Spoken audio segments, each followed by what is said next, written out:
Hello, welcome to my YouTube channel Asha kitchen vibes. ನಾವಿವತ್ತು ಹಿಚ್ಕಿದ ಅವರೆಕಾಳು ಸಾಂಬಾರು ಹೇಗೆ ಮಾಡೋದು ಅಂತ ತೋರಿಸ್ತಾ ಇದ್ದೀವಿ. ಮೊದಲು ನಾನಿಲ್ಲಿ ಈರುಳ್ಳಿ ಟೊಮ್ಯಾಟೋನ ಕಟ್ ಮಾಡಿ ತೊಗೊಂಡಿದ್ದೀನಿ. ಹಾಗೆ ಒಂದೆರಡು ಗೆಡ್ಡೆ ಕೋಸು ಕಟ್ ಮಾಡಿ ಎತ್ತಿಟ್ಕೊಂಡಿದ್ದೀನಿ. ಮತ್ತು ಇದು ಹಲಸಿನ ಹಣ್ಣಿನ ಬೀಜ. ಹಲಸಿನ ಹಣ್ಣು ಅದನ್ನು ಬೀಜಗಳೆಲ್ಲ ಒಣಗಿಸಿ ಸಿಪ್ಪೆ ತೆಗೆದು ನೋಡಿ ಕಟ್ ಮಾಡಿ ತೊಗೊಂಡಿದ್ದೀನಿ. ಹಿಚ್ಕಿದ ಅವರೆಕಾಳು ಜೊತೆ ಇದ್ದಾಗ ಹಾಕಿದ್ರೆ ಸಾಂಬಾರು ತುಂಬ ಚೆನ್ನಾಗಿ ರುಚಿ ಬರುತ್ತೆ.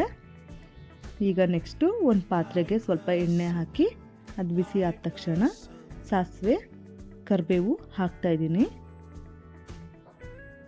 ಇವಾಗ ಕಟ್ ಮಾಡಿದಂಥ ಈರುಳ್ಳಿನ ಹಾಕಿ ಫ್ರೈ ಮಾಡ್ತಾಯಿದ್ದೀನಿ.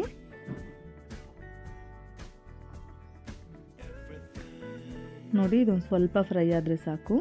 ಇವಾಗ ಒಂದು ಸ್ಪೂನಷ್ಟು ಶುಂಠಿ ಬೆಳ್ಳುಳ್ಳಿ ಪೇಸ್ಟನ್ನು ಆ್ಯಡ್ ಮಾಡಿ ಮಿಕ್ಸ್ ಮಾಡ್ತಾಯಿದ್ದೀನಿ. ನೋಡಿ, ಟೊಮ್ಯಾಟೋನ ಆ್ಯಡ್ ಮಾಡ್ತಾಯಿದ್ದೀನಿ. ಇದು ಅಷ್ಟೇ ಸ್ವಲ್ಪ ಫ್ರೈ ಮಾಡ್ಕೊಳ್ಳಿ.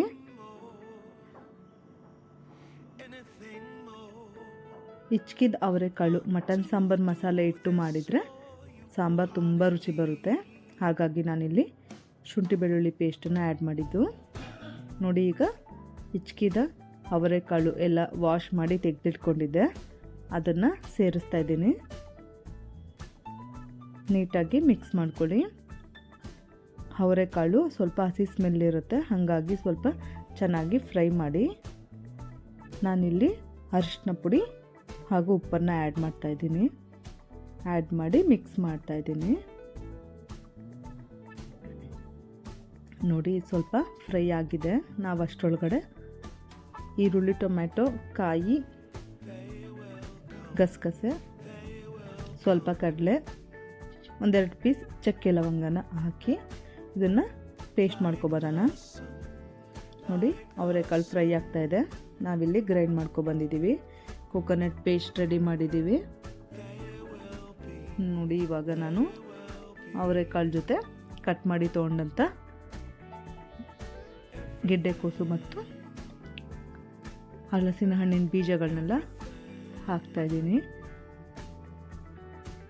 ಎಲ್ಲ ನೀಟಾಗಿ ಮಿಕ್ಸ್ ಮಾಡ್ಕೊಳ್ಳಿ.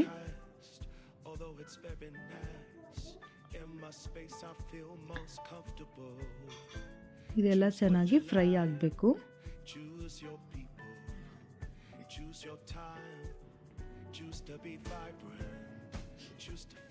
ಹಲಸಿನ ಹಣ್ಣಿನ ಬೀಜ ಹಾಕೋದ್ರಿಂದ ಸಾಂಬಾರು ತುಂಬಾ ಟೇಸ್ಟಾಗಿ ಬರುತ್ತೆ. ಅವರೆಕಾಳು ಸಾಂಬಾರು ಮೊದಲೇ ರುಚಿಯಾಗಿರುತ್ತೆ. ಅದ್ರ ಜೊತೆ ಅವರೆಕಾಳು ಸೇರಿಸಿದ್ರೆ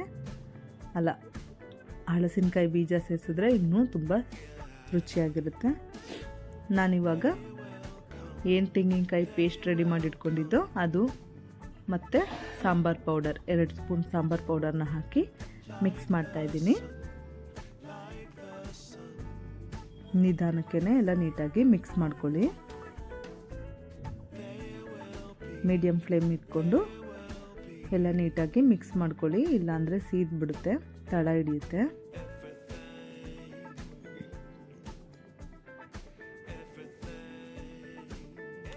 ಒಂದೆರಡು ನಿಮಿಷ ನೋಡಿ ಆಗಿದೆ. ಇವಾಗ ನಾನು ನೀರನ್ನು ಆ್ಯಡ್ ಮಾಡ್ತಾಯಿದ್ದೀನಿ. ನಿಮಗೆ ಸಾಂಬಾರು ಕನ್ಸಿಸ್ಟೆನ್ಸಿ ಎಷ್ಟು ಬೇಕೋ ಅಷ್ಟು ನೋಡಿ ನೀರನ್ನು ಆ್ಯಡ್ ಮಾಡಿ. ನೋಡಿ, ನಾನಿಷ್ಟು ನೀರನ್ನು ಆ್ಯಡ್ ಮಾಡಿದ್ದೀನಿ.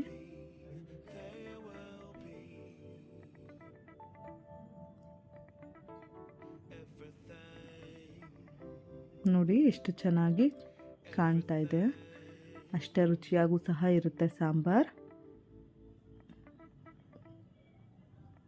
ನೋಡಿ, ಕುದಿ ಬರ್ತಾ ಇದೆ. ಇವಾಗ ಸಾಂಬಾರನ್ನ ನಾನು ಇಲ್ಲಿ ಕುಕ್ಕರ್ಗಿಟ್ಟು ವಿಷಲ್ ಮಾಡಿಸ್ತಾ ಇಲ್ಲ, ಡೈರೆಕ್ಟ್ ಹಾಗೆ ಪಾತ್ರೆಲೇ ಬೇಯಿಸ್ತಾ ಇದ್ದೀನಿ. ಚೆನ್ನಾಗಿ ಸಾಂಬಾರು ಕುದಿ ಬರಬೇಕು, ಆವಾಗ ತುಂಬ ರುಚಿ ಬರುತ್ತೆ.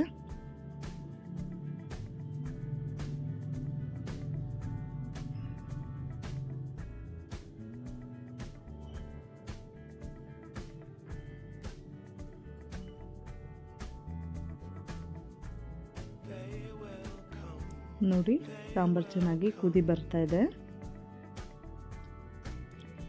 ಒಂದು 5ರಿಂದ 10 ನಿಮಿಷ ಸಾಂಬಾರನ್ನ ಕುದಿಸ್ಕೊಳ್ಳೋಣ. ನಮಗೆ ಸಾಂಬಾರು ರೆಡಿ ಆಗುತ್ತೆ. ಅಷ್ಟರೊಳಗಡೆ 10 ನಿಮಿಷದಷ್ಟರೊಳಗಡೆ ಕಾಳು ತರಕಾರಿ ಎಲ್ಲ ಸಹ ಬೆಂದಿರುತ್ತೆ ಸಹ.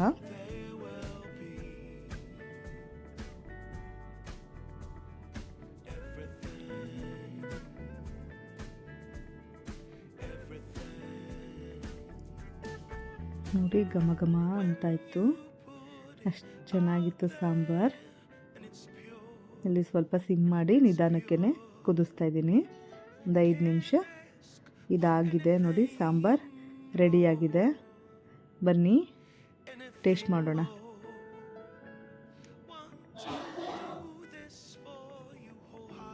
ತುಂಬ ಚೆನ್ನಾಗಾಗಿದೆ ಹಿಚ್ಕಿದ ಅವರೆಕಾಳು ಸಾಂಬಾರು.